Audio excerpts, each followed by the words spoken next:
Dribbling's the best dribbling I probably played since 2018. One thing that I really liked about the FC26 gameplay was the tackling.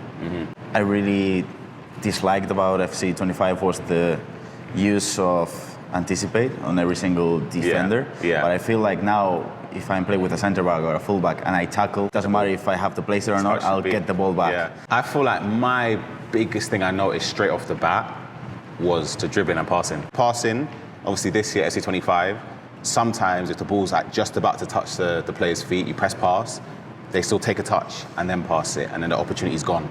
But now, you press pass is I think they called it the one frame. Yeah, the frame thing. Frame passing or something like that, and then the dribbling.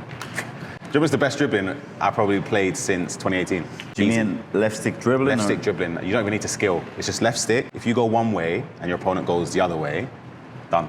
You feel like, of course, the skilling is necessary, but even if you don't skill, just with the left stick, you're fine. That's what I feel like anyway. Now I can sort of revert back to what I used to do, just dribbling, that's it. I tested out the low-driven power shots, which I think are amazing. Oh. They're so good.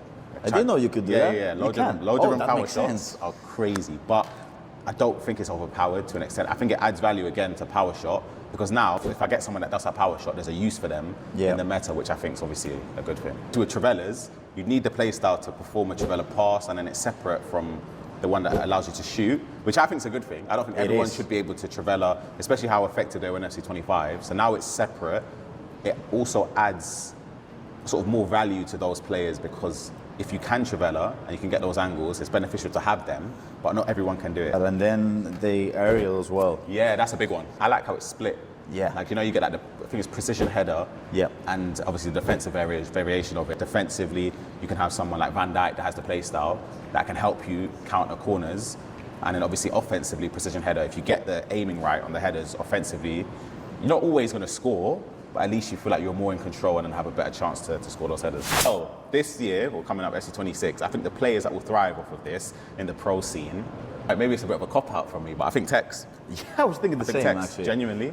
Obviously, when Tex came into the scene when he burst out in 2018, I feel like this iteration of FC26, from what I've tried, is the closest we've had gameplay-wise. Passing or left stick dribbling. And these last few years in FC25, for me, it felt like I had to look for the 1v1 and then look for a skill. You can do that still, but that's not a compulsory thing. So for me, it really felt like those games back in the days. And if you stop playing the game for, I don't know, 5-6 years, you should give it a try.